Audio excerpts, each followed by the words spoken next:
আজকে মাস্কুলোস্কেলেটালের ইনফিল নিয়ে একটা কুইজ আলোচনা করব। While assessing the knee passive range of motion of a 44-year-old patient, you are met with a firm infill during 20-degree extension.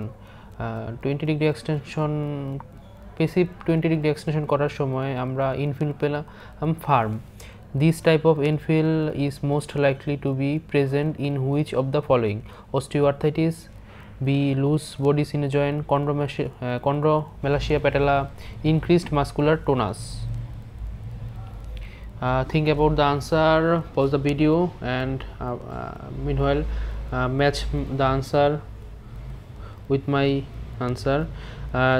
Correct answer is increased muscular tonus. A firm infill at 20-degree extension means that range of motion is incomplete. Normal knee extension 0 degree. Hence it is an abnormal infill. যেহেতু 20 ডিগ্রিতে আমরা farm ইনফিল পাচ্ছি সেহেতু এটা abnormal end feel. আর normal knee extensionের range of motion হলো 0 degree. End feel আর term abnormal when they are occur sooner or later than the normal range of motion, or when they are not the infills found normally for that joint. Increased muscular tone can result in firm abnormal infill. Other option are examples of hard infill, যেমন osteoarthritis, chondromalacia patella, তারপর loose bodies, এগুলো সবগুলোতে hard end feel পাওয়া যায়।